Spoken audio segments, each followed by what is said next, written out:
Hey. There we go. All right. Good evening. Welcome to the Thursday, May 7th, 2026 regular meeting of the Gualala Municipal Advisory Council. Call the meeting to order at 6:03 p.m. Mr. Spot, will you please take the roll? Certainly. Who do we have here? Chair Evans, Here. Councilmember Mayor, Here. Vice Chair Youngling, Here. Councilmember Everett, Here. Councilmember Lewis, Treasurer Lewis. Here. Very good, thank you. And is Melissa on at this point? Not as, No. Okay, I'll note that we do have correspondence from Councilmember Finley that she intends to join us remotely as a result of a health and illness matter, and that we have received correspondence from Councilmember Hayward that he will not be able to join us today. Okay, so noted. All of you should have received the agenda for this evening. I ask for any additions, deletions. If not, I'll entertain a motion to approve the agenda as submitted. Some adjustments. Oh, okay. I'm just going to note that the posted agenda had an incorrect item for April 27th. The current agenda is corrected. Council members have that. We also have to add, three different items. Distribution of draft minutes on May 3rd, that went to everybody. And then emails from Councilmember Finley and Hayward today regarding their attendance. Okay. Other than that, that's it. Okay, with those additions, I'll look for a motion to approve the agenda. Councilmember. I'll make a motion to approve the amended agenda from May 7th, 2026. We have a motion. Do I have a second? I'll second. We have a second by Councilmember Mayor. Any discussion?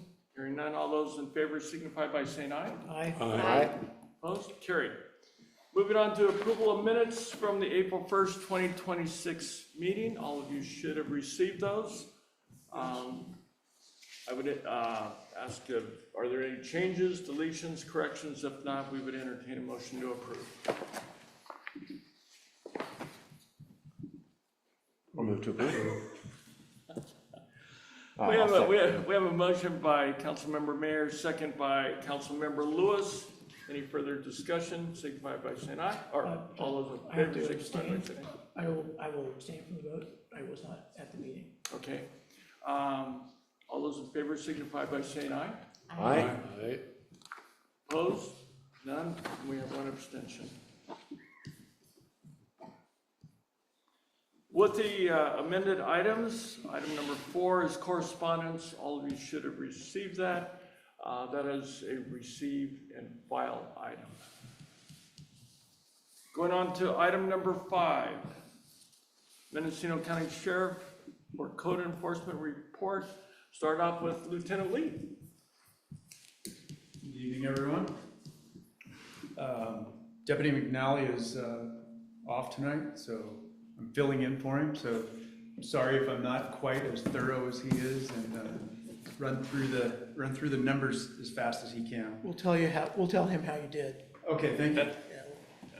Yeah. So the total calls for the month of April were 46. We had 2 911 hangups, 1 animal control, 1 assault, 2 assists, 1 burglary, 1 camping, 6 civil calls, 1 disturbance, 1 domestic, 1 garbage dumping, 1 fraud, 3 investigations, 1 mentally ill, 1 missing person, 9 security checks, 1 shooting in the area, 3 stops, which can be traffic stops or pedestrian stops, 1 suspicious person, 2 reports of threats, 2 violations of court order, and 3 welfare checks. Wow, that's a huge list. Yeah, there's quite a bit going on this month. It's obvious that spring is here and summer's on us, so definitely increased volume. If I were to, sorry, I can read a little bit there. if I were to give you the numbers from other areas of the coast, it would be much higher. But yes, it is. It's been a little busy, and we've been down here pretty regular. So with Deputy McNally being out for a few minutes, we have several other deputies that like to come down and patrol and take care of things. So Especially if we have weather like this, right? oh, absolutely, yeah, yeah. The drive is much easier when it's not pouring down rain. So I brought with me tonight Sergeant Brandon Junts. He's my newest addition to the coast. Well, welcome. And, Thank you. He is from the coast. He's from Fort Bragg. He's grown up here, so he's definitely a local deputy and sheriff, sergeant. And I just retrieved him back from detectives, so he's eager to get after patrol work again. And All right. so he's my supervisor on the tail end of the week, typically Wednesday through Saturday. And he's working a noon to midnight shift in order to have coverage across both the day shift and the night shift patrols. So you may see him around. He's been around. We used to spend a considerable amount of time down here together, and he enjoys being down here as well. So as much as he can pry himself away from his supervisor duties, he'll, I'm sure, be around. So. Well, we look forward to having you, and thank you. Yeah, thank you. Yeah, welcome. Just wanted to be a familiar face because Yes. I may have him fill in for me once in a while.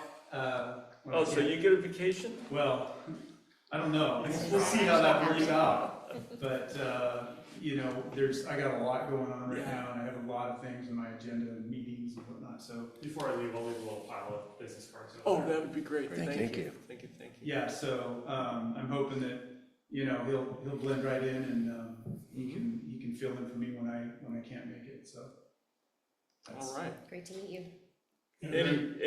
Any questions? I'd just say I've been following your emails that the department sends out. You guys have been working hard. Well, we've been running, yes, sir. We've been pretty busy. There's a lot going on, and we're always. It seems we're always working a little short-handed. So those of us that are there, we're scrambling sometimes, But everybody's in good spirit, and we also love our jobs. So yeah, That's a bonus. yeah, absolutely. Thanks for making the trip. Yes, of course. Thank you. Always- Thank you for always happy coming to be down, and you guys are always welcome. Yes, We love appreciate that. I promised you, that I try to make it every other meeting if I could in person, and I think I Zoomed the last one. But I'll hold true to that promise and try to be down here at least every other meeting, so you guys can throw some fruit at me or whatever you need to do. So, Did you say there was a shooting of some sort? it was reported as shots fired. So fired. typically that's, it usually comes from up on the ridge somewhere. Okay. And somebody hears shots off in the distance, and a lot of folks aren't used to hearing that, so that sets them off, and they call. Nothing of any. Okay, usually on the ridge, you say, right? Partially on the ridge. Usually in the ridge, because there was a rumor, I heard it from some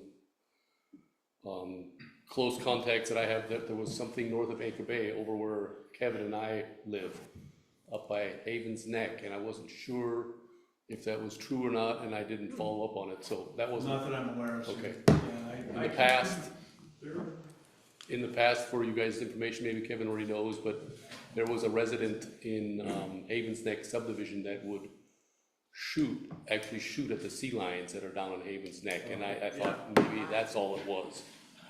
But I just wanted to verify Scare them that. off or something. Yeah, it crazy, but Well, definitely didn't quiet them down. No, there was a lot of activity over there. There was a burglary in that area, and so there was a lot of Okay. calls regarding that investigation. That's good to know. Yeah, but as far as the shooting thing, it was nothing human related that was an issue. So. Or injuries or anything? No. Right. Yeah, there's a guy up near the top of Iverson before it hits the ridge that has some sort of a range up there that he shoots at frequently. I know a neighbor of his who's getting frustrated with it, which could be what you're talking yes, about. we've received that report several times. Yeah. Yeah. And we've investigated that, and his situation is completely legitimate. Yeah, He's got a safe situation for shooting there. It's just unfortunately, the neighbors can hear it, and some of them are bothered by it. So, yeah. and we've gotten that, you know, in different places throughout the coast. We had one in Fort Bragg as well, and, you know, the guys had a completely safe and appropriate area to shoot in. And they actually just packed it up because, well, we don't want to bother the neighbors, you know, we'll do it a different day or whatever. But oftentimes what happens is a lot of folks move here from the city and places where when they hear gunshots, it's usually something bad. It's not somebody on target practicing. And so it really kind of gets their nerves going.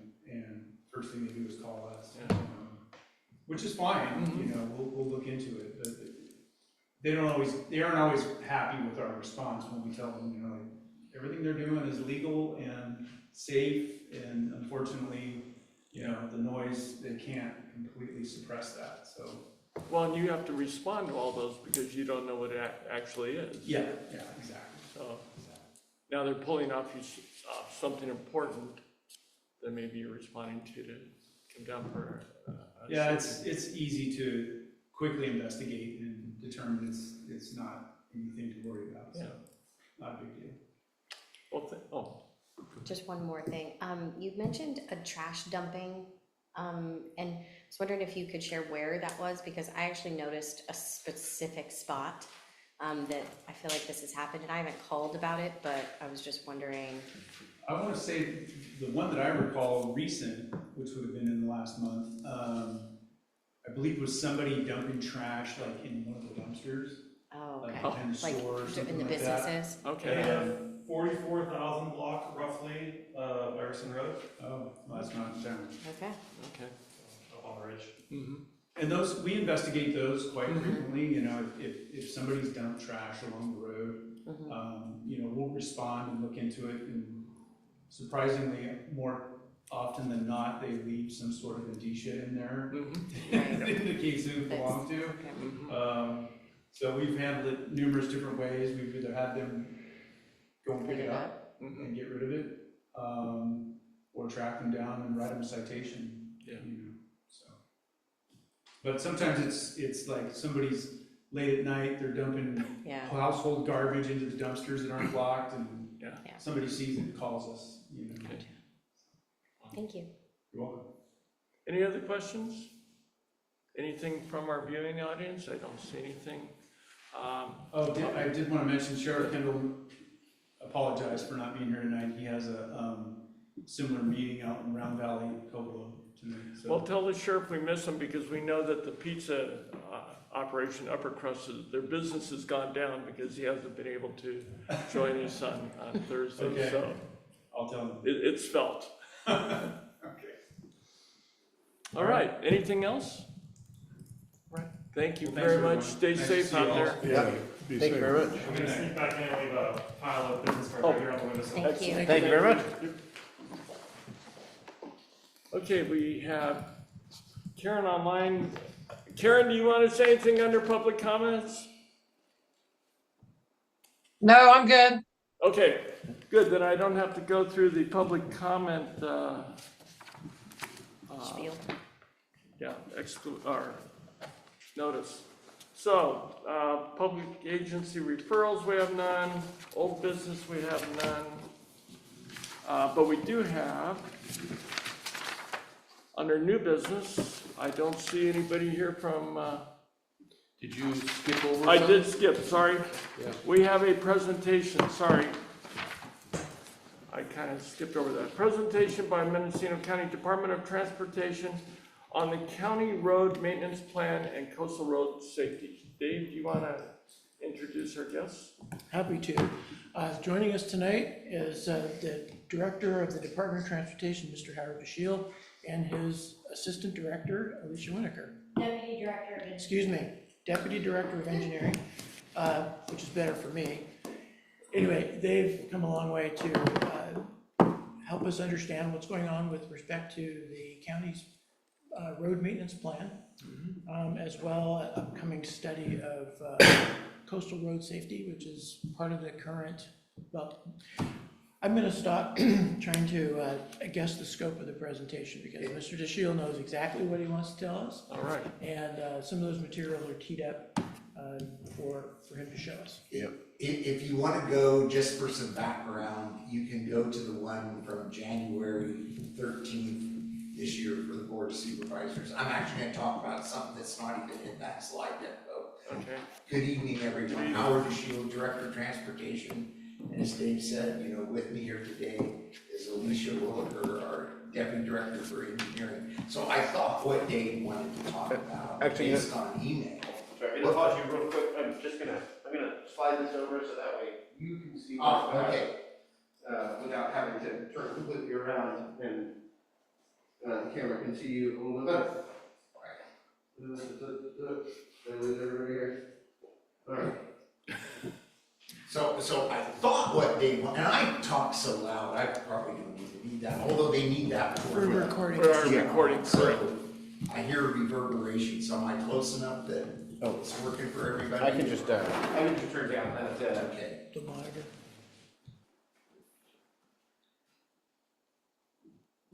how's that? Oh, as long as it works for your AV, I usually don't need a PA system. So interestingly enough, yes, we do a traffic safety review, a third of the county every year, we're on the coast, and what we do is we review, staff goes out, looks at the signs, see if there's any signs that need to be up. They do review accident data, if there are any recommendations made as a result of accident reports, we take that into account. But the other thing I thought that Councilmember Shrek wanted to talk about was the speed zones up by Bauer Park. Robert's here, he'll remember, I was down here a lot in 07, 08, 09, as we got the undergrounding ready. And, the speeding came up mostly from Mary. How is Mary, by the way? Mary's doing good. I see her once in a while at the post office. I don't know about the others, but Right. Yep. So Mary used to take the notes, so before you had to, anyway, there was no speed zone up on that section of Old Stage Road between, Ocean Avenue back then. And so we did our first study back in 09, and it comes down to this 85th percentile. You remember we had that discussion with the CHP officers at the meeting, and that's how they enforce. And that segment came out to be 50 miles an hour. That was the 85th percentile in 2009. No signs at all. So then a few years later, which people weren't happy with because they thought that was faster than it should be, but CHP told everybody, well, that's what we need to do to enforce. So another law passed, and along about 2012 or 2013, there was a rule where you could not only have a school zone, but you could have a playground zone. They changed it to have a playground zone. So I went in and did a survey again, and with the 50-mile-an-hour signs up, just because we always do that when we do an engineering study, and the 85th percentile was 49. So you round to 50. Round from 51 down to 50, round up 49 to 50. And, we put the signs up, though, that did say 25 miles an hour when children are present, just like a school zone. So interestingly enough, I know that at least one council member wanted to talk about that. So lo and behold, we went out last month and took data again. Anyone want to take a guess at what the 85th percentile is? 48. It was still 51 again, so 51, 49, 51. Basically, it didn't change it. However, there are changes in the law, and there's a provision now to where you can do a 5-mile-an-hour reduction if there is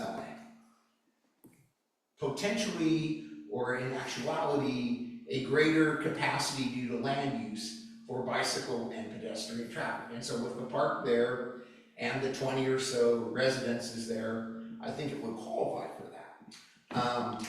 It would mean doing another engineering traffic study, taking it in front of the Board of Supervisors, amending the speed limit, but it would only go to 45.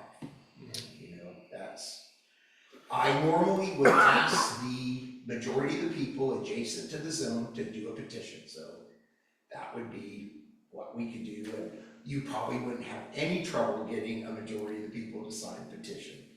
But if you wanted to do that, we could do that, I think we could go to 45, so. Any questions on that, or if Mary were here, she would be saying it should be lower, but anyway. If you want radar enforcement, that is, you know, so, yeah, so, yes. Do you anticipate any other changes to either the government code, the vehicle code, or MUTCD that might continue to kind of evolve the prima facie zone in circumstances like that? You know, this is my standard line, is basic speed law. You know, drivers shall drive no faster than is safe for conditions. And it really comes down to, I drove around a bunch of roads today, and I drove past Bower Park a couple times, and the trick you do is you drive along and don't think about it, just glance at the speedometer. And I wasn't going 50, I will admit that, but the data shows that, you know, that percentile people do, that is the average.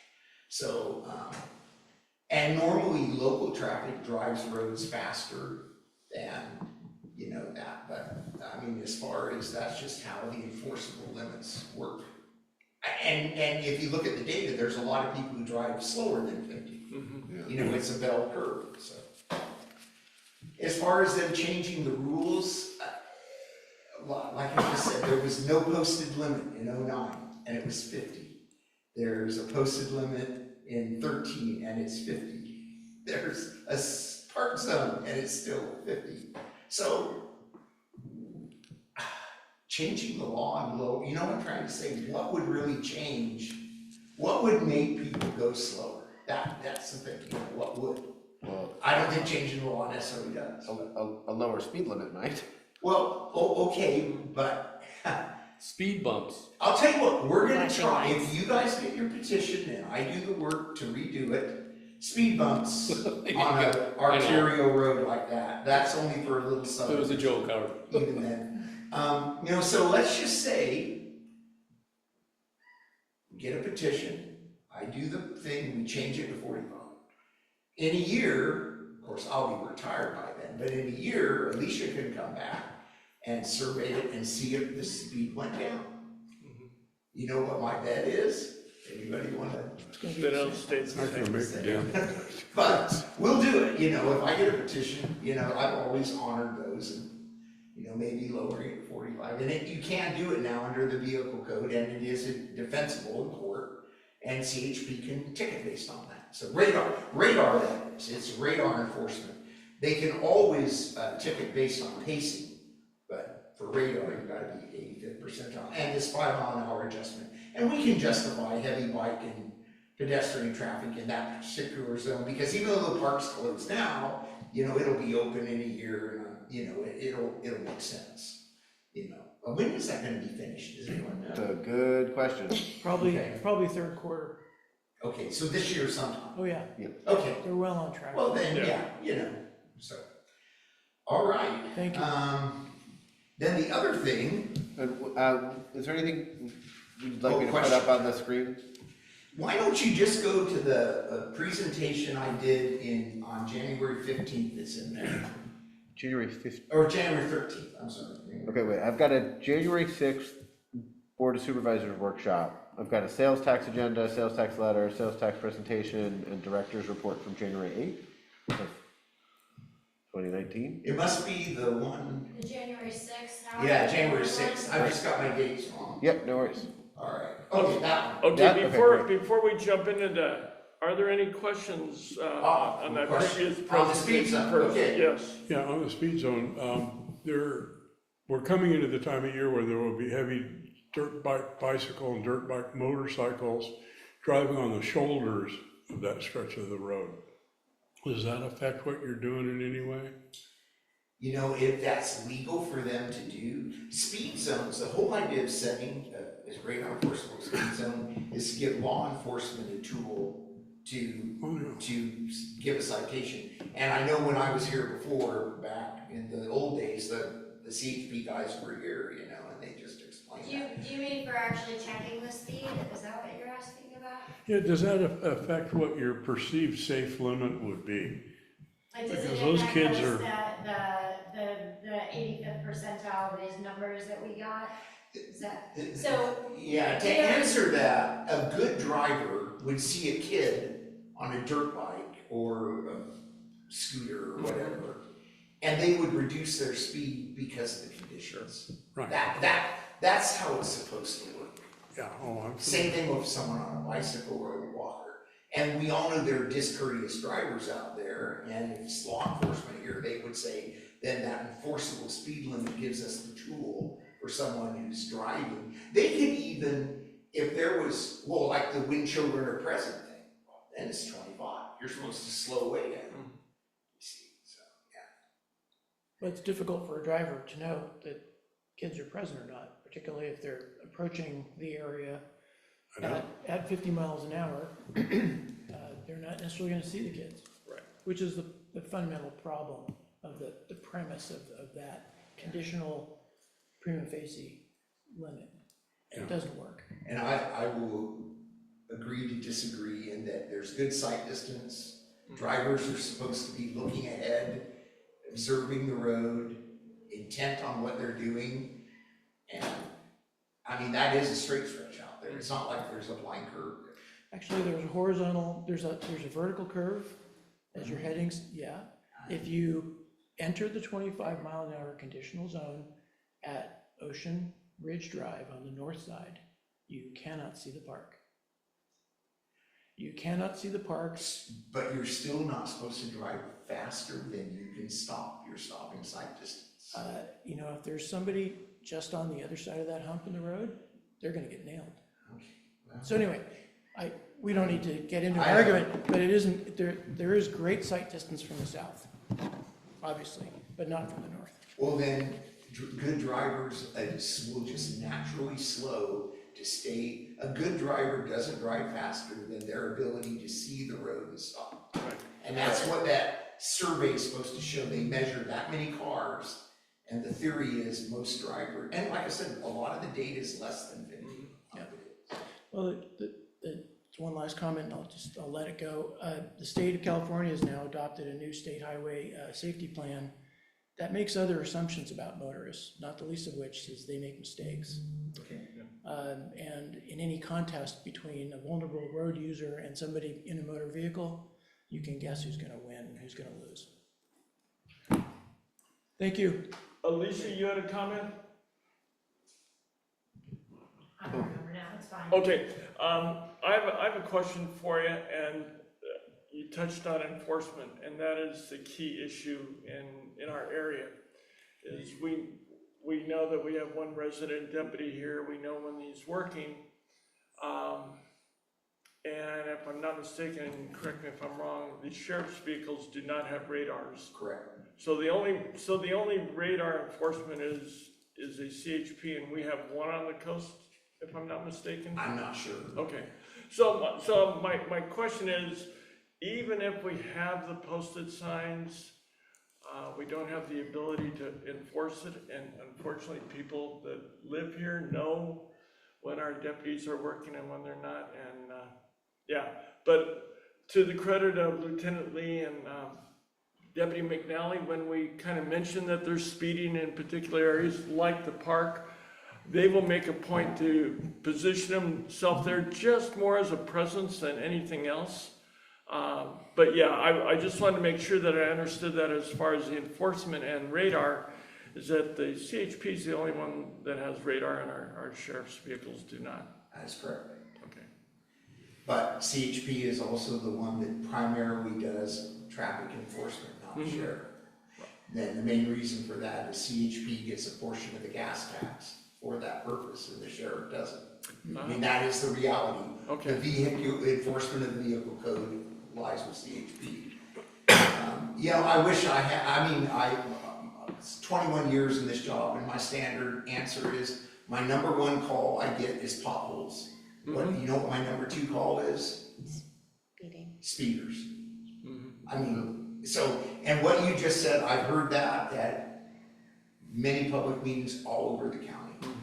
I'll tell you, I live in the city of Ukiah, and even there's, you know, trouble with enforcement, and we've seen it, we see people just running stop signs and stuff, because everyone knows there's not enough enforcement around to deal with it, and I think it's a problem throughout the county, whether you're in a city or, you know, in these smaller communities.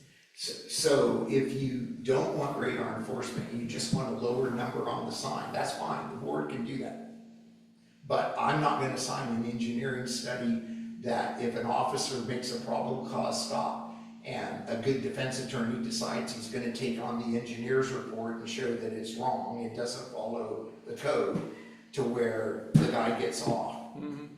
And CHP knows I've got what we call pre-88 limits all through the county that aren't radar enforceable. And the board won't increase them because the public's upset whenever you come in and say. Sure. The only reason I got that one at 50 is there was no speed limit there before. Okay. There's none.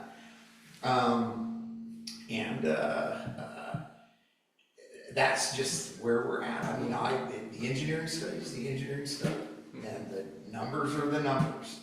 And what makes traffic slow down? I don't know.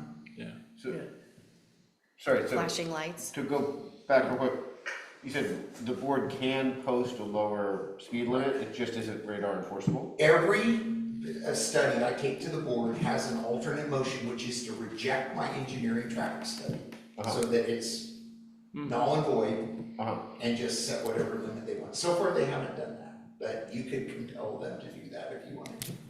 And then, well, what would be interesting would be, let's say for that zone, you knocked it down, posted to 35, then came back a year later and did a traffic study, you might find that that had reduced the standard speed that people passed through on, gradually ratchet your way down to an enforceable standard.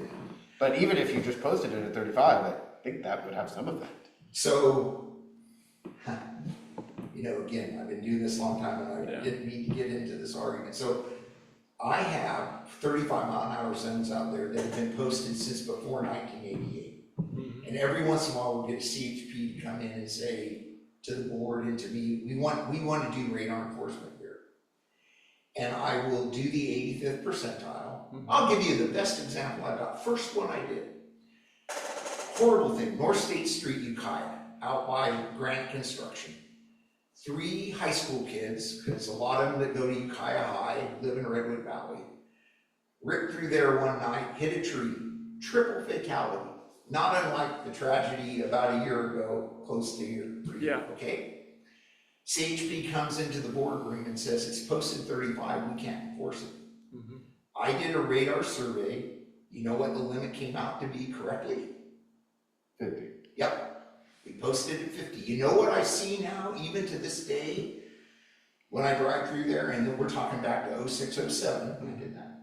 See a chippy there every once in a while. How many reach Ukiah? And they do have a little more thing, but they do try to enforce it. So the point is, those high school kids were going a whole lot faster than 50. And CHP's argument was, we can be out there and we can do something about it. Where before, if they tried, they couldn't really ticket anyone using their radar because it would get thrown out of court. You know, it's a speed trap. So, you know, yeah, it's just, but there again, it was posted 35, and they still, the 85th percentile of the data was still 50. The thing about this new rule and posting at 45 is it'll be radar enforceable. So, and you gotta remember the chips, and I wish they were here to talk to you, but, and again, I'm not law enforcement, so don't quote me on this, but you'll see data that some of the speeds out there are 60, 65, 70, even more, okay? So if it's legally posted at 45, 55, 65, and they radar someone at 65, that can be charged as a felony. That is no longer just a ticket. And the reason that's important to them, they pull someone over who's that egregious and they've got an enforceable 45, they're catching the bad actor. And I contend that's the person who endangers the children on the bike and whatever. Someone who's going along, I'm really convinced most people can control their vehicles, they don't run into things, they don't have accidents. So you're really after the really unsafe people, the reckless drivers, if you will. And 20 miles over a legal speed limit can be charged as reckless driving, which is a criminal charge. It can be, it isn't always, but it can be. A lot of times they'll pull those people over and they'll find drugs or alcohol too, the other things. Guess what? If the stop is shown to be bad by the smart defense attorney, what happens to all the evidence? Just thrown out. Right. So you gotta remember that's somewhere, but again, the board can reject my traffic study and put whatever number you want, but you're not gonna get CHP radar enforcement. I guess 45. I'd be interested to know if we get CHP radar enforcement now there, like how often is that I've happening? never seen CHP up there, Yeah, I can't imagine. but I'm not always there, so. Yeah, but maybe we can ask them if they've ever done that. Maybe we How could ask often them to they've done come that in the last 5 and, years. meet with us. The point is, if they wanted to now, they could enforce it. Yeah. Yeah, but if they don't ever do it, then. And you know, someone said if you call them, sometimes they'll come out, so, yeah. Drive. Like I said, I get it, it's my number 2 complaint I've gotten through the years, people who speed. Yeah. I just don't think a sign with a lower number fixes it, I'll just be honest with you. Yeah. Yeah. Well, we're casting about looking for ways to protect the vulnerable road user, and that's, you know, it seems cheaper to put up lower speed signs than to actually build infrastructure that separates those vulnerable users from the vehicle travel lane. I mean, we don't have enough money to add more pavement. I I've just heard don't that have it. argument too, but like I say, the roads that I've surveyed that are posted 35 from the old days before, because they did not do radar enforcement in California before 1988. The cities did, but not the state, not the CHP. And those old limits sit there and the data shows they exceeded. Yeah. I just redid one for Supervisor Williams up on Little Lake Road, Little Lake Airport Road, and Albion Ridge Road. Had a CHP officer wanted enforcement, and those limits went up anywhere from 5 to 10 miles an hour. And, you know, we'll see, but they were all posted lower than that. So you see, I literally had to take the numbers up. So if the numbers were making people drive slower, the signs were there that were lower, they weren't working. And the argument CHP gave him is, we'll patrol that if you'll post it. Okay. Interesting. And that was what they told us too in '09, you know, when we had that conversation. I'm looking at Robert because he was here. I don't think the rest of you were, but that was basically what they told us. Even though Mary didn't like it. Yeah, I mean, the basic problem is the road is built for 50. No, it isn't built for 50, it depends on the kind of vehicle and the driver. It's safe, it's the driver's responsibility to control their vehicle, and when you look at the data, that's how fast the 85th percentile drivers are driving. Yeah. Like I said, I drove through there today, I'm not going that fast. Of course, going home, I don't necessarily drive as fast as the limit on my road either, you know. A lot of it depends on your age. I'm 65. When I was 25, I drove a lot faster than I do at 65. I just gotta be honest. You know, maybe a lot of us did, I don't know. Maybe I was safer at 25 because I had good reflexes and good eyesight. I was young and, you know, I don't know. Okay. Enough on speed. Thank you. Okay. Thank you. So, the reason I brought this up, nothing I've given your audiovisual guy hasn't been before. So go to the second to last slide. That's really what I wanted to get to on this one. Because I want to, get it out. So here on this slide are the links to something we're going to talk about, which is the 20-year corrective maintenance plan, which I have a copy of it in there. I have the Cal Cities and CSAC webinar about roads and fixing them, and the toolkit. That's a good link. And by the way, this is all, if you go to the board website, the same thing is there. Same thing I gave the board in January. We got stuff on solid waste and other things, cause in airports, cause that was my whole thing, but, and I've got my road development center. The main thing I wanted to get into, because they wanted to talk about is the 20-year plan, what we're doing for that. So, you know, back in 2016 to 2018, we had the SB1 hire, and this, by the way, is the one that's in there listed, is from January 19th, or January 8th, 2019.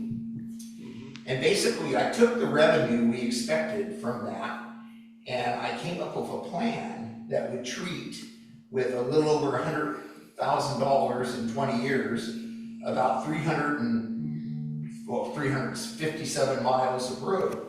And of course, the first thing people look at when you get the plan is the areas that were first on the list were really happy.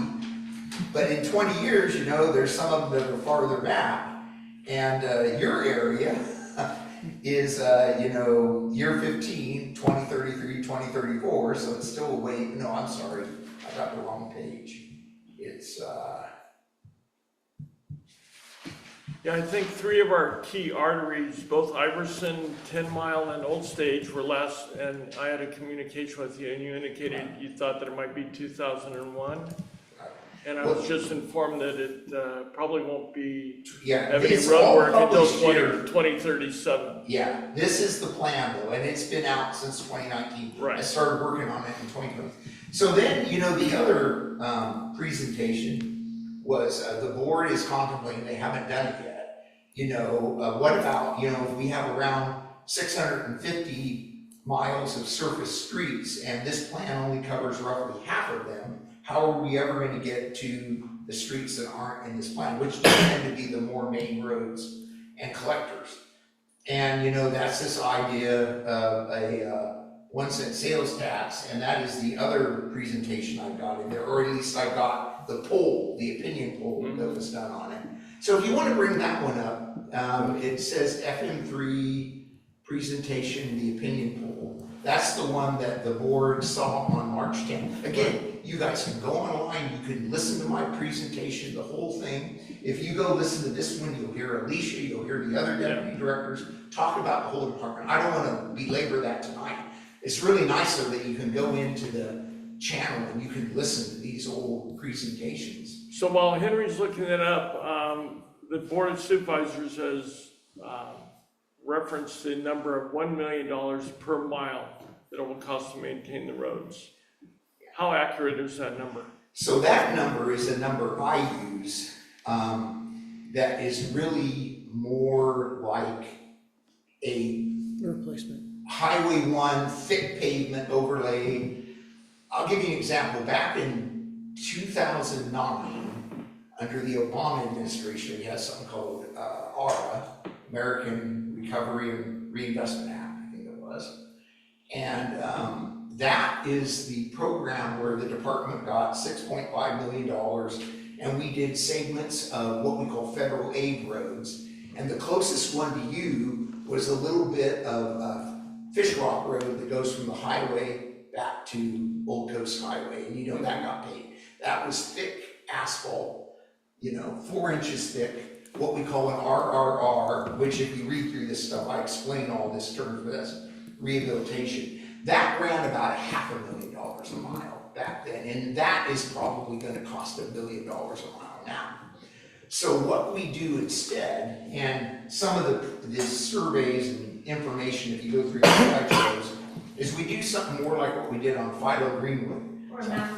Or Mountain View, which is where we did an in-place recycle cement treatment, double chip seal on top, except for the steep spots, and we did put some asphalt out there. That does not cost $1 million a mile. And my strategy that I explain, if you read this document, you know, I talk about the different approaches that we take, is to find something less expensive. So while that supervisor is probably right, $1 million a mile, that's like brand new asphalt, which is the most expensive. And let's face it, we don't even have an asphalt plant for Greg anymore.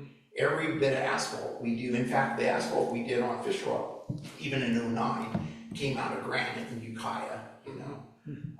It's really expensive, especially here on the coast, because you've got the truck. And, but with some of these other more innovative things I think are good, and they increase the PCI, the pavement condition index.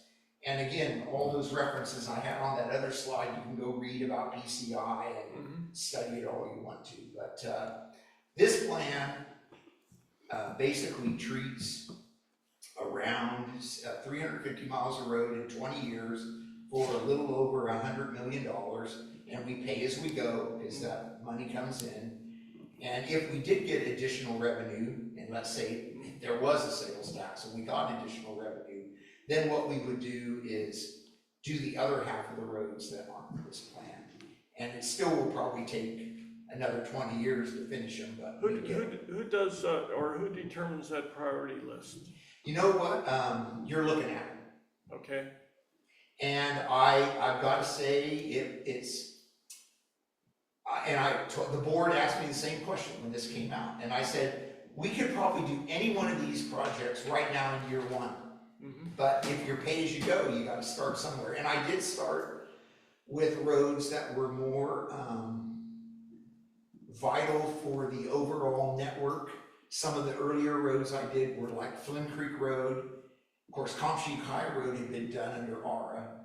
But, you know, again, as everyone knows, when the Navarro floods, all that traffic on 128 goes to Flynn Creek. We eventually got to Mountain House, which was earlier in the list, although I had to do some things inland, and, you know, it's not everything goes. But, you know, that's a pretty vital road for when the bridge closes at Point Arena. And I had a little bit of that in my mind as I went through it, but to some extent, I just had to make a choice. sure. And the deal that's come up is no one likes this plan when you're way down the list. Sure. Everybody wants to be sooner. But then if I move someone else sooner, then someone else waits longer. And in the end, when the board looked at it, you know, it's like, what are you gonna do? Well, I What do you guess I've got a pet comment on this. When we have a storm here and Highway 1 is shut down, our only north-south artery Fish Rock, yeah. it's actually Old Stage to Iverson and 10 Mile. So our emergency vehicles, that's the only way that they can get there. That road, and if I'm not mistaken, industry standards says that road should be maintained every 20 years. Right now, we're looking at 36 years for those three roads That will road be got a chip maintained. seal in 2000 or 2001 was the last time the road got treated. So my question is, those three roads are very essential for our emergency service providers here, and a lot of the vehicle transportation. I'm just concerned that it's so far down on the list that. So do Many you of us won't even know be here in 20, 30 countywide how many seconds. roads are out there that we haven't done anything with for 30 years? Lots of them. Do you have you said you did a traffic survey for the park. We're to see working on what kind of- PCI. I'm gonna look at, this is old, we're doing a new one. This was the one from 2018. So right now, 10 Mile, what you described through there, is mostly orange and purple. So it's between 49 and 69. So graphically, the road I live on is red. That's the bottom, 0 to 25. So while you're, you know, orange and purple is not great, it's not red, it's not even the worst. You know, and the other thing, that report that I had up a minute ago with all those websites, the statewide report, Mendocino County has been between second from the bottom to sixth to the bottom the whole time I've been here, out of the 58 counties. We are terrible. Yeah. But I guess what I'm saying is, you're right, all the roads need to be better. But, you know, I had a group on Little River Airport Road start a website and go into the board and all that. Worst road in Mendocino County. Well, you know what I have to have PCI score for? It's 47. Yeah. That's not good. 47 is failing great. But I've got a lot of other roads that have scores of 10, 15, 20. It's not the worst road. It's not even red. Right. Everybody thinks this is terrible. It is terrible. I mean, I'm sad to have second to sixth from the bottom PCI store in the state. And the plan is to try and chip away at it. And slowly, and you know, here's another thing. You were talking about the patching the crew just did. Well, back when WT's crew had to patch Mountain View because it was the main road. Right. Now it's fixed. So he's gonna get to these other roads sooner, see? So it's like, we're 7 years into this plan, and even though those roads were first, and I say that in the plan too, as you fix some really well, where the crew can leave them alone, they're good, then the crew can do the Band-Aids, you know, better. So, not the best solution, but it's the only solution I've got. One last question. I know the Point Arena Yard used to have 9 employees there, now they're down to 3. That obviously cuts down on the number of patches and service they can do. Is there anything, do you oversee those crews? And if so, do you see any increase in that workforce in Point Arena to raise it up to at least 6? Because my understanding right now is that it takes 2 flaggers according to the state code, so that leaves 1 person to do the work. So that's my question. How do we fix that? My predecessor, Butch Campbell, had 120 employees in between 1963 and 1964, road crews. It's got all the sizes of the different crews. This is an old graphic he did by hand. When I started this job in 2005, of my budget, 1/3 of it went to wages. Okay? And about 1/3 was materials and 1/3 was equipment. Now over half my budget has to go to wages. The board had to give cost of living increases to even get it to where these guys can survive on that. And right now, I think my forces are at 57 to 60 people, countywide. Countywide. Now, between the 1960s and now, we do have better equipment, and so we've gotten a little bit of gain there. The Durapatcher you see them use, that is a wonderful piece of equipment versus hand patching that they used to have to do 60s, 70s, 80s, 90s. Some of the equipment is more efficient, so you know, mechanization has helped. But the reality is, no, I don't have enough staff to really keep up. And when you know I don't have enough staff, is what happened during the snowstorm 2 years ago on Fish Rock, where it was closed for 2 months. And back when we had more staff, that road wouldn't have stayed closed that long. So, you know, we really are feeling it. And, you know, part of this idea, and the board is, I think, gonna authorize us to try to get additional funding, would be, and it's part of the plan, would be to restore some of the staff, but to also just get this pavement treatment doubled instead of where we're at now with half of it. And that'll all be explained when the proper materials come out. And if you want to have me back, once I have the you know, the new data from the new PCI, and even once, if the board approves it, you know, once there is a ballot measure, and it'll have information, we can come back then and talk about it if you would like. Or you can just listen to the board meetings, because the board will get it first. Well, door's always open to you. You and Alicia are always welcome back. Okay. But we'll let you get to your survey, because I know that. Sure, yeah, so the only slide I really wanted to point out here is if you could go to number 14. Because again, you guys can look at all this online and watch the whole show. We don't have enough time here tonight. Or, anyway, this slide to me was, and even the poll guy, this poll guy had them in research, they work in the Bay Area and Southern California, everywhere.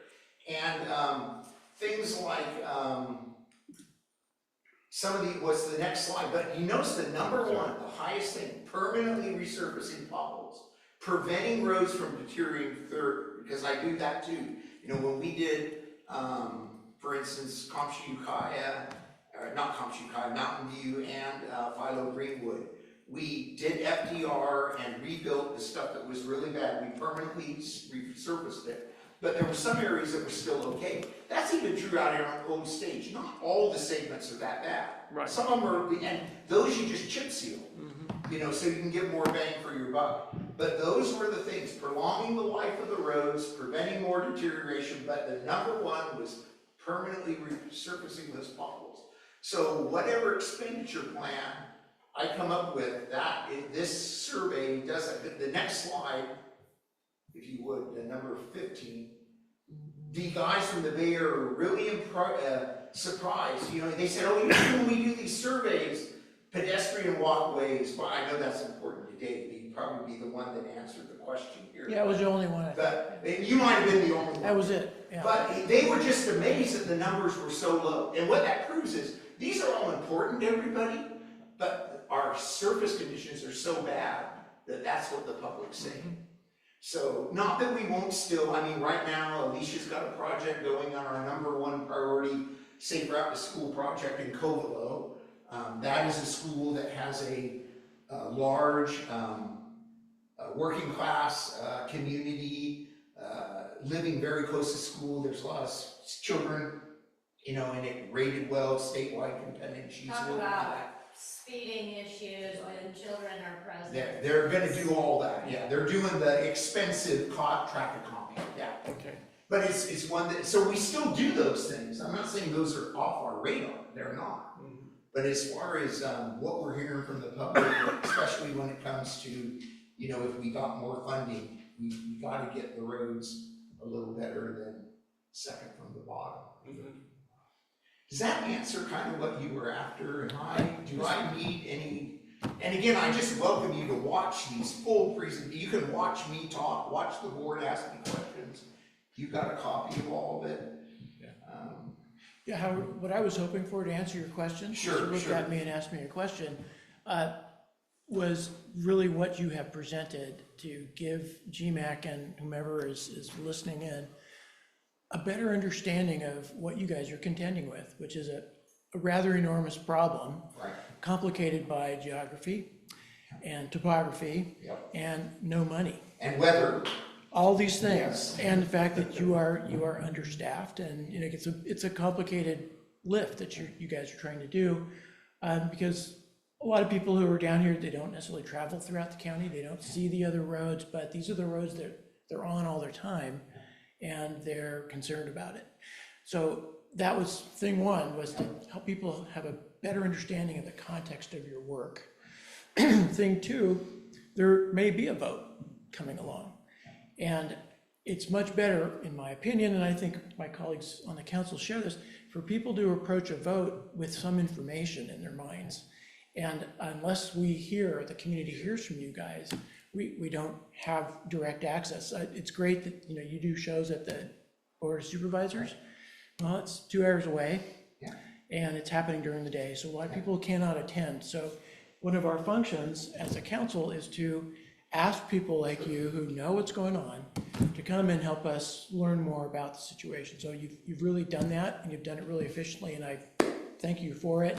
I also appreciate your candor about the speed study. So that's important too for everybody to hear. You know, we're on these streets, we see situations that don't seem optimal, but we are not cognizant of the legal and practical protocols that you guys have to work through to get to some other outcome. So this is super helpful to us. The resources that you provided that are now going to be part of our record will help people go see these other documents that you guys have developed. And it's again, overall really efficient and right on point. Thank you very much for making the trip. So there may be other questions. And like I say, when we get the new PCI report and I show it to the board, I don't mind coming back and further, that's the real nuts and bolts. They're doing a brand new score. So we'll see what those numbers really are on these roads. And Dave, I just want to remind everyone at the Board of Supervisors meetings that they do have them on YouTube, and so they're live on YouTube, or all these dates and times that Howard's talking about these presentations, you can go back on YouTube and actually watch the full presentation. Right, thank you. That was just my answering your question. Any other questions for Mr. DeShiel or Alicia? Dan, I interrupted you. Oh, Sorry. no, it's okay. It was a curiosity question. You mentioned that the Cadillac of paving costs between 500 and a million a mile. What does the chip and slurry or chip and seal cost? It used to be 60, I think it's closer to 100,000 a mile now. Everything's gone up. That's the other thing about road costs, where inflation's been running 2, 3, 4%. Road, it's much higher than that. Everything that goes into road, aggregate or oil, is energy intensive. To make the raw, because that's all roads are. Even the chip seal is aggregate and oil. Right. And those things are going up much faster, and they have for years. I've read reports. Dwight Eisenhower passed the first highway bill in 1954, I think it was. I think it was a 6 cents federal excise tax. And he did the wonderful interstate system. I had read that the buying power in 55 to now is reduced by 80%. Yeah. And a lot of other things in life, like if you go back, I listen to these old radio shows about TVs, and they'll do an ad, 16-inch black and white TV in 1954 was like, $500, and now we could go get a big screen TV for, $100 on sale, at Costco. Everything else has gone down, but not road stuff. No. Not road stuff. So materials are a huge part of the cost, right? And labor. So has the county ever thought of the concept of identifying some areas in the county for mobile batch plants? Yeah, I know. Supervisor Williams wants me to do that. So it is to permit and maintain. I mean, if Baxman, that was there for 50 years, can't stay economically viable, how is the county going to sponsor something? And they were selling to multiple clients, including the county and Caltrans. It's a scale problem, really. Here's what I think works, and the reason you see me do the chip seals and micro seals is a contractor bids the job, and they bring a big truck in with a tank full of emulsion that they can keep hot enough with a propane burner, and we in place recycle, so we're not making asphalt, we're mixing cement and emulsion with it. We're laying it down, hardening the base, and then we're treating it with these rocks and oil, and then the truck just drives away. They bring a big tanker in, they do the job, they get a spread truck. They don't care. They're like Alicia, almost none of them are in the county. They all come from Sacramento or, Bay Area. But, they drive the truck up here, park it, run the boot truck through it, and do our job for us and leave. I don't think we could, and I keep telling Ted this, he wants me to do that too. Oh, you should count DOT needs to have a batch plant. I'm just like,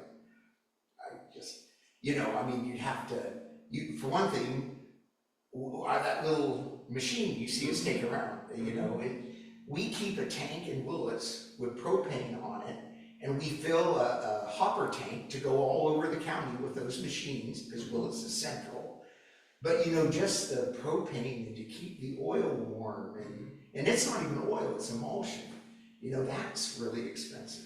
And of course, when winter comes, we shut it all down, and Ted's like, "Oh, you need to have it running all year." And I go, "It just, we can't. We can really only do it during the warm months, and then we empty the tank and start again next year. And then you get the terrible cold mix that everyone hates, but it's the only practical way to make it work." So. Well, we appreciate what you're doing. Okay. And we notice that as we drive, we can see the patch parts all the way in the roads, and we really appreciate what you guys are doing for that. The guys work hard. They work hard. They do. We notice. Yeah. Any other questions for Howard or Alicia? No? Do you want Thank to you ask? for Do you want to ask anyone? Public? Karen, do you have a question? Is she still with us? I believe so. Yeah, sorry, I was on mute, but no questions. Just where I can find the link to this presentation, actually.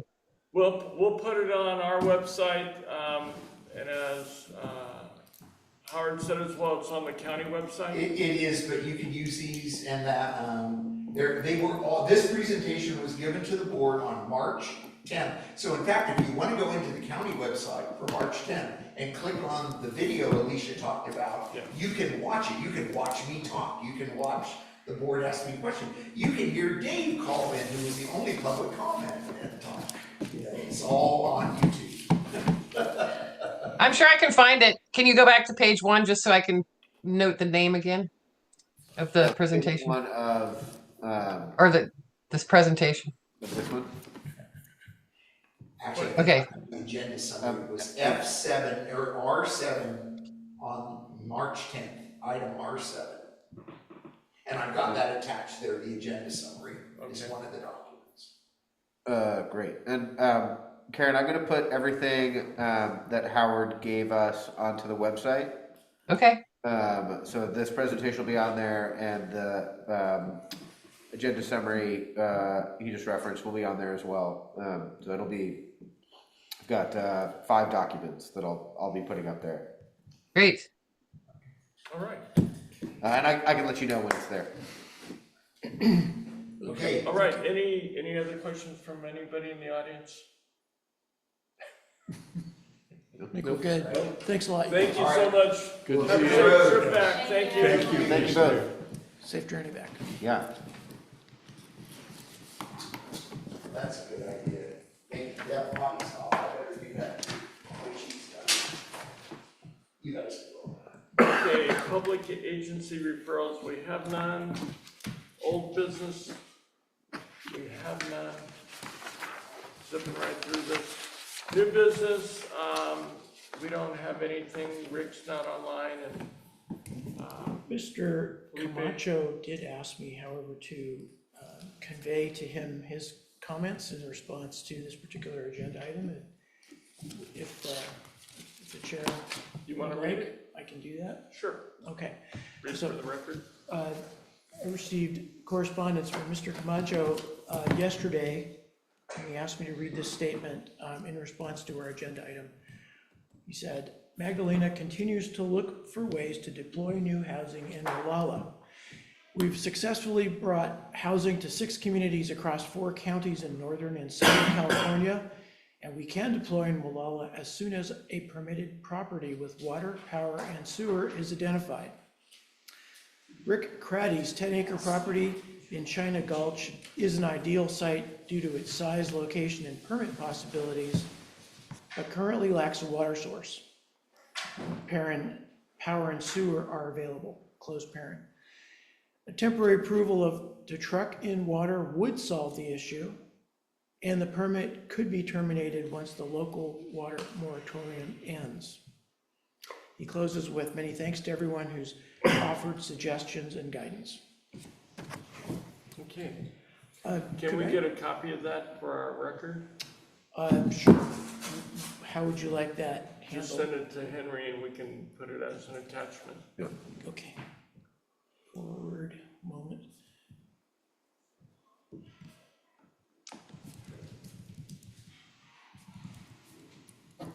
Any other comments or questions regarding new business Magdalena Homes? For the purposes of the subsequent agendas, it appears that this particular item is no longer appropriate as a standing item. Shall I remove it? Right, I would remove it and we can add it as needed. Okay. Thank you. You See you later, bet. Howard. See you later. Thank you. Drive safely. Okay. So noted, right? Okay, committee. Henry, Bauer Park. Okay, so, I have an update, from Doug Anderson this time, which, Plus pictures. I did get pictures. So, they're not the most exciting pictures, but I do have pictures. Can we show those on the screen? I can, yeah. Why don't we do that? Here. I couldn't open those. I could not at first either, but then they sent out a shared drive that I was eventually able to get to. He actually sent 2 communications. The first one didn't open and then the second one did. Gotcha. I guess I skipped by the previous one. Let's see.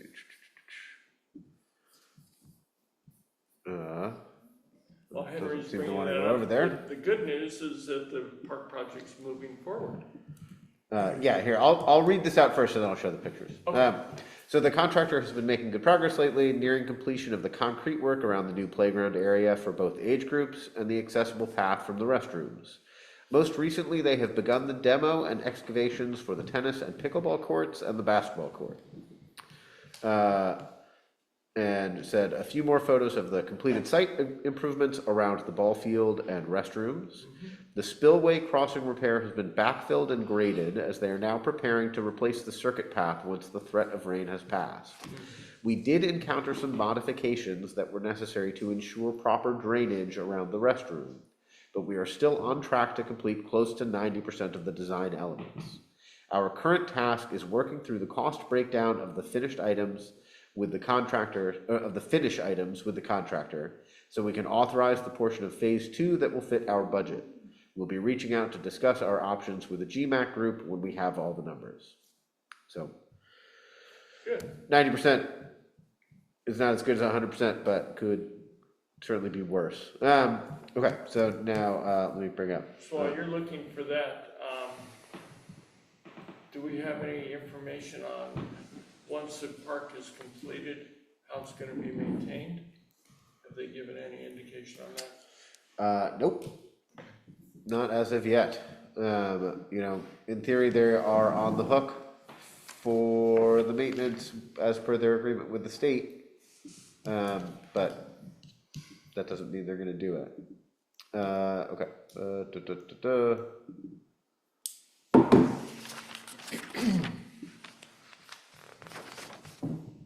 So we've got that. These are all just pictures of concrete, just to warn everybody. And I will put them up on the website, but Okay.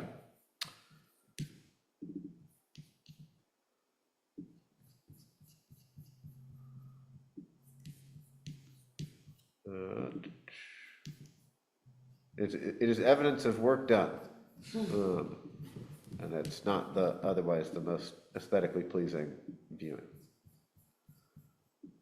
It's work in progress. Yeah, Yeah. Well, by posting that. there's the last one I got. Yeah, by posting that, that'll be good for the people in the area to see that something is happening. Yeah. And the other. I'm only seeing one picture. Is there only one?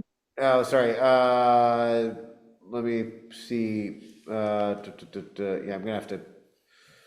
Can you forward those to her? Yeah. No.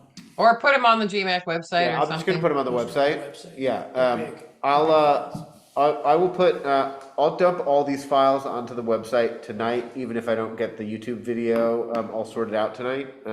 Okay. And then yeah, that'll all be available. The toggling back and forth, sharing each one, does not seem worth it. With it's just pictures of concrete, but I will put them all on the website tonight. They're all Great. large files. Yeah. Okay. Any questions from anybody regarding Bower Park? No, you're none? Nice job, Henry. Thanks.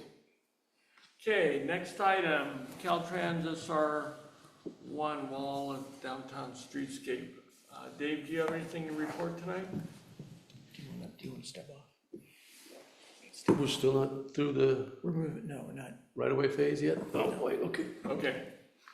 So, make note that Robert Youngling has stepped down from the dais because of a conflict of interest. So, Sure. Dave? I had an opportunity to talk with Katie Everett. Ms. Everett is the Caltrans project manager for this project.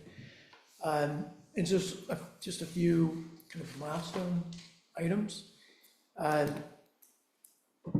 Ms. Everett told me that Caltrans District 1 expects that the project will be will achieve a milestone called ready to list. And what this means is that final plans and specifications and a bid package would be completed in order to solicit bids for construction. And that the target for that milestone was the end of April. So, you know, if it slips a few days, it's essentially now that milestone will be reached. However, the project, in addition to having active transportation program grant funds, which have been allocated and appropriated, the turn pocket for southbound Ocean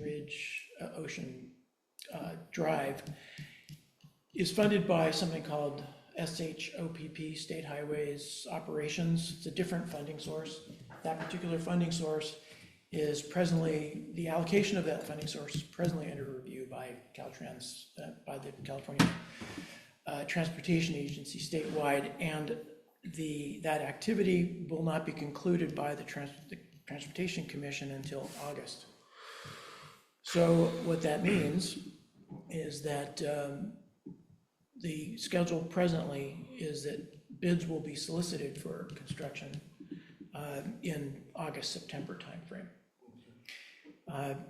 The current construction start is scheduled for sometime in December this year. And the current forecast to complete the project would be by December in 2027. So I asked Ms. Everett about how this current forecast for construction alters the previous concept for a dual season build. Previously, the construction of the project would be split by a winter. So, you know, they'd rip up, mobilize, rip up, do some work, shut down, everybody go away for the wet time and then come back again. She said the plan now is to do it in one season, which, you know, they're gonna be, you know, ups and downs to that. The entire half mile is gonna be in active construction all the time, but it's one season instead of two. So be that what it is, that's the current forecast for schedule.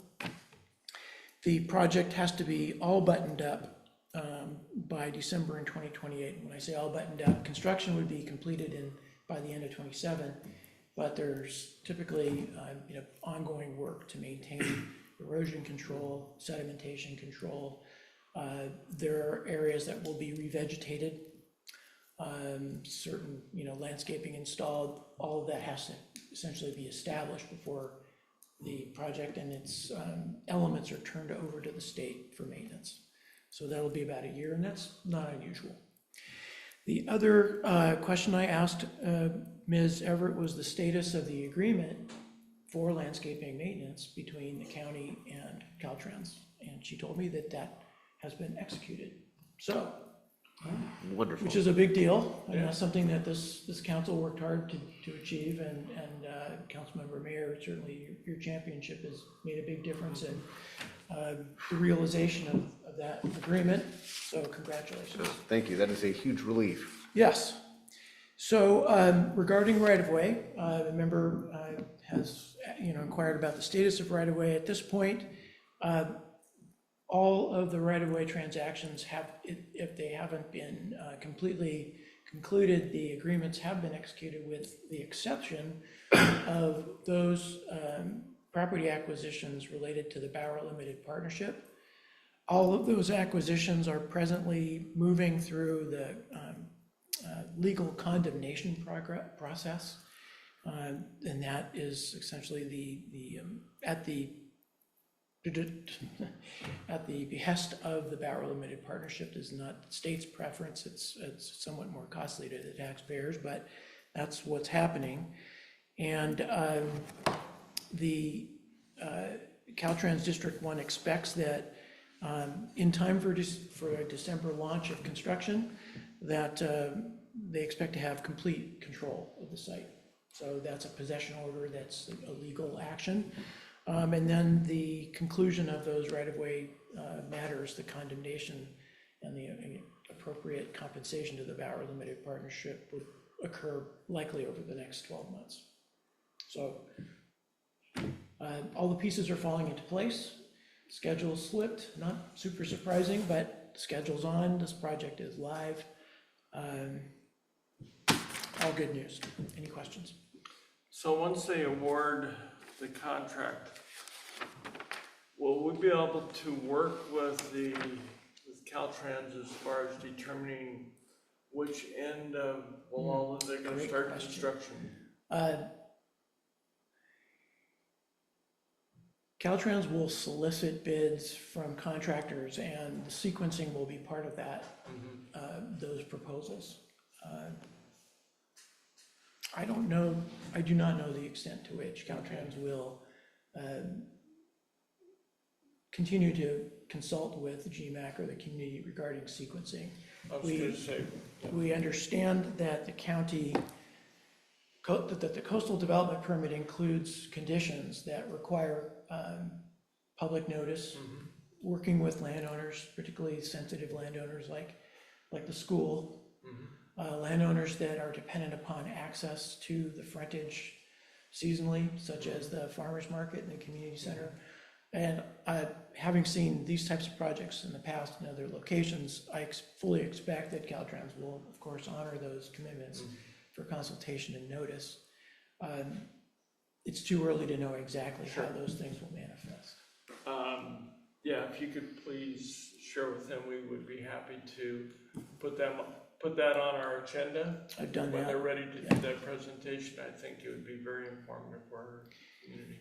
Okay, I'll do that. Any questions regarding the streetscape project? No? Karen, do you have any questions? No, I'm good. Okay, Thank you, Dave, for being Thank so you, on David. top of that. You're welcome. Thank you so much.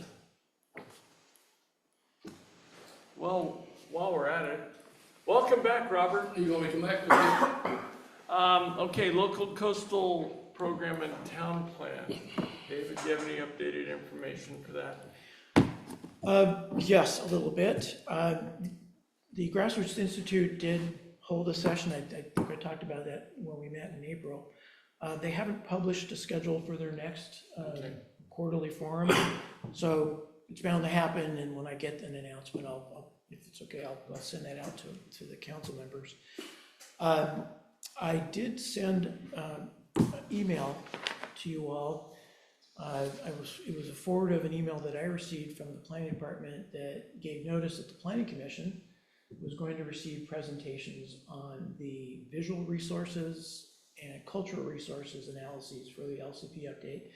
The planning commission received those presentations this morning. I'm encouraging you to go to that email. If you use the link to the planning commission agenda, you too can obtain copies of those presentations. I took the liberty, however, of sending copies of the presentations, which are really straightforward, easy to read and attractive, to Henry. And when I wanted to ask Chair Evans if it would be appropriate for GMAC to host copies of those two presentations, given our remit in the LCP update. The county has also published nearly complete or final reports for those two resource analyses, but those are on the website. I would rather GMAC did not duplicate those postings.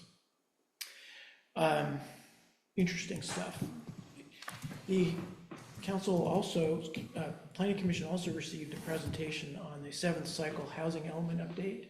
So the county is in the midst too of an updated housing element, which is a really comprehensive update that brings latest available demographics, economic analyses with respect to housing affordability, income, household distribution, all over the county, but certainly including the coast. I encourage you, if you're curious, to take a look at the Planning Commission agenda. There's a presentation document there, but you could also listen. I think they record their meetings as well. You can listen to it. Fascinating for those of us who are fascinated by that kind of stuff. But very interesting, that the arc of that work will continue through this year, with the intent of the county's intent to wrap up the housing element update. Let me see here. Sometime next year. So that's it's important. The part of the update is this thing called the regional housing needs allocation, where the State Department of Housing and Community Development assigns to all counties and cities throughout the state forecast numbers of units that should be developed during the housing element period, typically a 5-year period. And Mendocino County is not unlike everywhere else, where relatively large numbers for housing units are being assigned by the state. Those units are articulated by income type, all the way from extremely low income to market rate. The debate between the state HCD and Mendocino Council of Governments regarding the methodology for the assignment, both determining the numbers and assigning those numbers to the different jurisdictions, is ongoing. MCOG is hoping that that debate will conclude within the month, because that will then enable Mendocino Council of Governments to consider and likely approve the regional transportation plan and active transportation plan that we have talked about previously. So that's kind of the general plan stuff that I've got for you. Any questions? Any questions? Great, thank you. Okay.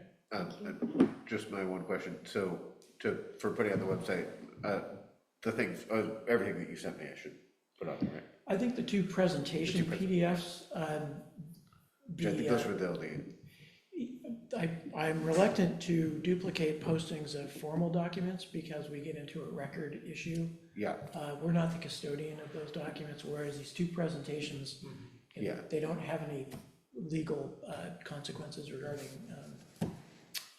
accuracy and the rest of it. Yeah. And they're in the public record already. Great. So it would be convenient, I think, for Yeah. our viewership to be able to hit those things locally. Great. Thanks. Yeah.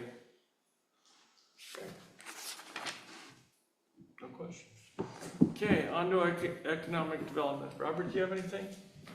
I don't, Kevin. Then my question for the council, is this another one of those items we should just take off the agenda right now and put it back on as needed? As an ad hoc? You guys comfortable with that? Dan?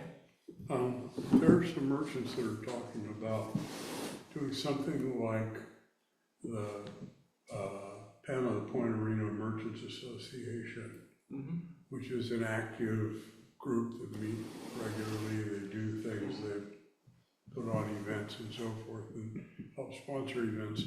And I don't know if there's enough of an interest in the merchants involved, but they would like to know who's the head of the Chamber of Commerce here, so they can work with that person. Well, we'll check. Is it still functional? There is no Chamber of Commerce at the moment. Yeah. So there's no funds that have come in or from either county, although Sonoma County was willing to continue to fund the visitor center, but not Mendocino County. So there's not an existing Chamber of Commerce. Okay. Yeah, there's been a few efforts, not only on Robert's part, but also other, one realtor was looking at doing it as well. It never took off, unfortunately, for various reasons, but it doesn't mean that it can't happen, but I'm not sure the energy currently is in our community to put forth the effort, or someone to take the lead to put that together. But I would believe if someone were to take the lead in it, it could happen, but I don't think anybody has that Because bandwidth the right now. Cypress Village, What's that? Cypress Village merchants have been putting on events Yes. to get collectively, and I know they would like to get some other people. I believe if they could identify someone that is interested in doing that, if nothing else, if you don't know what PAM is, it's Point Arena Merchants Association.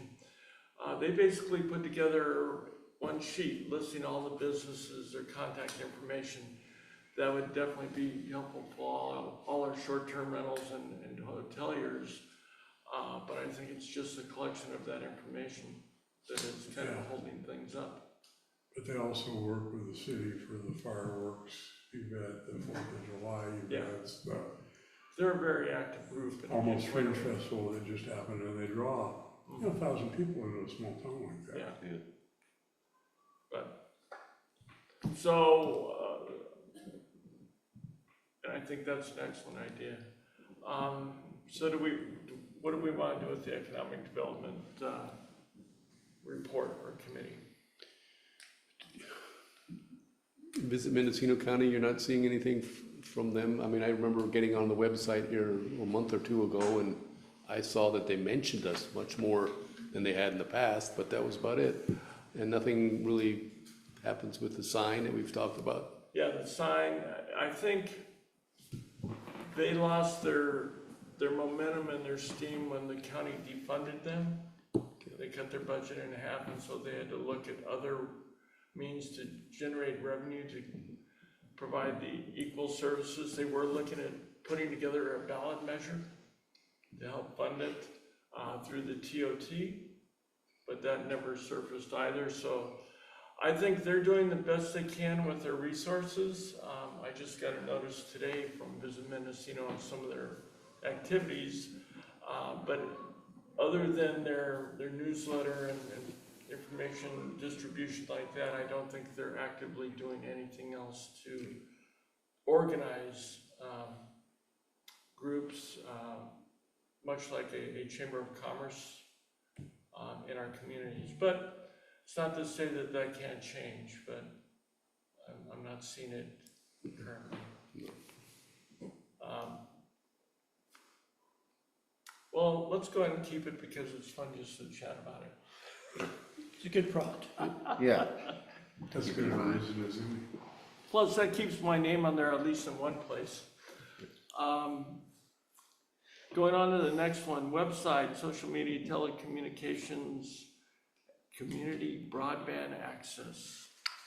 Yeah, I mean, I still want to make some tweaks to the website. I just have not managed to do it. It's turned into a busier month than expected, and I was out of town for a few weeks of it. But one of these days, I'm going to get to that and make some little tweaks, but they will be small.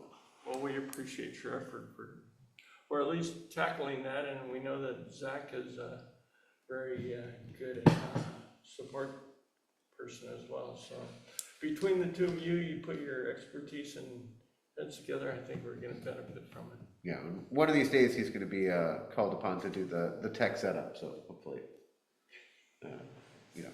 we'll hopefully that will go smoothly. Maybe I'll encourage him to do one while I'm around. There you go. Might be a good idea. Cross training. Yeah. I mean, he was here while I did one, but maybe next time I'll let him lead and just be here as a resource. That'd be good. Thanks again for accommodating Henry. Yeah. For accommodating Howard. Oh, yeah, no problem. Yeah. So Dan, do we have any money? No. Actually, yeah, we have gone through very little of our annual budget. Mostly the rent for this place. And we're doing okay. You know, we don't nearly go through it. So I've got a follow-up question for you. Uh-oh. If I'm not mistaken, we got a communication from the county that they were gonna split or reduce our budget by 50% in April. Correct. Did that happen? I have no communications from them on that issue. Okay. They're not talking. What is our fiscal year? Is it calendar or is it? No, June to, yeah, July 1 to June 30th. Okay. Fiscal year rather than calendar. Yeah, so getting information ahead of July 1 would be good. I'm not Well, expecting. we're probably not in the we spend it or lose it category, but I was gonna ask what happens when you do have a surplus, what, It does not roll over. It's a fixed budget of, we've been running on $5,000 per calendar, or per fiscal year. And now they're talking about cutting it in half to 2,500 and dropping the, CDP. the CDP fee Yeah. that everybody pays, which is 185, I think. per Something like CDP. that, yeah. Something on that ballpark. How we can operate. You know, they're running out of money and they won't continue the fees that they're already collecting. I fail to see that. Why don't they just cut our budget and leave the fee? They should just cut our budget and leave the fee. Well, for, The staff report by the planning director, Ms. Krogh, indicated that, she talked a little about the history of our budget situation, and it was set up at a time when GMAC had paid staff, they were paying money to have a secretary. Right. And, you know, right or wrong, correct or incorrect, that situation is no longer in place. Correct. And it's not going to be in place, evidently, and so the rationale for continuing to support a budget in the absence of paid staff doesn't exist. And so Ms. Krogh did propose, and I believe the board accepted, that the CDP fee be eliminated, which is, I think, you know, it's fair to the applicants. If we don't need the money, then, you know, what are they paying for it? Also, because of the care of the council, our costs are relatively low. So for example, one looks at the creativity of our telecommunications setup, which was put together on a fairly thin dime. You know, we're really efficient. And so that, in a kind of a perverse way, also undermined the rationale for maintaining a higher budget for us, because frankly, we're not spending the money. Yeah. So she's under a lot of pressure to reduce costs wherever she can. Yeah, our AV equipment was the big budget item for this current fiscal year. And it isn't gonna happen again for a while. Well, God willing. on that, with that rolling over in July, I might, so these are still Don's speakers, and I had been hoping that we could get by with just the speakers off the TV, but the mic doesn't feed into it. So that was where we ran into trouble, was we could get the Zoom audience coming out of that just fine, but the mic wouldn't come out of that. okay. So given that we have some spare budget, I think I should just actually find some monitor speakers, and I believe I should do that before the June meeting, so that we can approve that. During this budget. Yeah. Okay, so that's the action item. So, yeah, if we could add that to the June meeting, I will come in with monitor speakers chosen and a cost, and then hopefully we can approve that, and I can spend the money immediately, and then we can send that receipt off and get it into this year's budget. Is that roughly aligned with, do you think we have time to do that? It makes perfect sense to me to do that way. Can you Let do me a check favor with that? something on my calendar. Can you about find out the description of the speakers that you want and get 3 bids? 3. So if you find the speakers you want, go ahead and find a vendor that basically identifies the specs. Okay, But find 2 other vendors also that could provide the same thing. okay. Because I know the county likes to look at a bid process rather than just going out and arbitrarily spending money, so. Even for equipment as, Even for equipment. and so there should be 3 vendors for the same piece of equipment? Right. Or So 3 just- pieces of equipment that meet the No, same? just spec it out, Okay. so find somebody you wanna work with, have them identify our speakers, get the specifications, and then just send it to 2 other companies and say, what would it cost to? I mean, these are Either consumer- do this speaker or comparable. Go to 3 separate vendors. Yeah, like just And just 3 like retail Best Buy, sites. Amazon. 3 retail sites, right? Is That's what you're gonna sufficient. do, because this is a simple, Yeah. this is a direct cost purchase. Yeah, So, so I'm just gonna go to 3 retailers. Get 3 prices. Great, Yeah, great, that's all I need. cool. That way Dan can submit that with the bill and they can say, okay, you guys Great, did your due diligence. Great. but we need an action item to do all of this. Yeah. In furtherance of which I also need to tell you I will not be at the June meeting. Oh, of course, we're gonna spend money and you're not gonna be here. I'm having surgery on the second, get over it. I don't think we need you to spend, No, to spend the you money. guys are perfectly capable of spending money. Well, we'll miss you, Yeah, Yeah, but but good I'm luck, giving you a heads up good now luck with that your surgery. I yeah. will not be, very likely will not be here. Do you expect, July to be as normal or uncertain? Yes, I would think, I certainly hope so. Okay. Okay, so what I will do then is, I'll put an action item on our next agenda for reviewing and approving a purchase. Is that Yeah. Okay? Yeah, and I think, I should get you, I'll try to get those costs in plenty of time that those can specifically be on the agenda. Great. And give me 2 sentences for the agenda item. Yeah, great. And another question for the council. Our meeting this year is on July 2nd. If we're going to hold that meeting on July 2nd, then we don't have to discuss it, but we'll put it on our agenda for the June meeting on whether or not we want to meet on July 2nd or if we want to cancel it, postpone it that night and go to the 9th. But I leave that up to you guys because some people enjoy getting ready for the 4th of July and family. So check your calendars. Yeah, I already know, I will be here on the 9th, I will not be here on the 2nd. You will not be here on the 2nd. Okay. I will still be in New York on the 2nd, so. It'll make it quick. Is anyone else going to be missing that they know of right now in July? I may not be here either Okay. on the 2nd, but that's not set yet, so we Okay. can discuss it, yeah. Well, we'll be able to make formal action in June, but please make note of that, and whether or not you will be here. My calendar's open.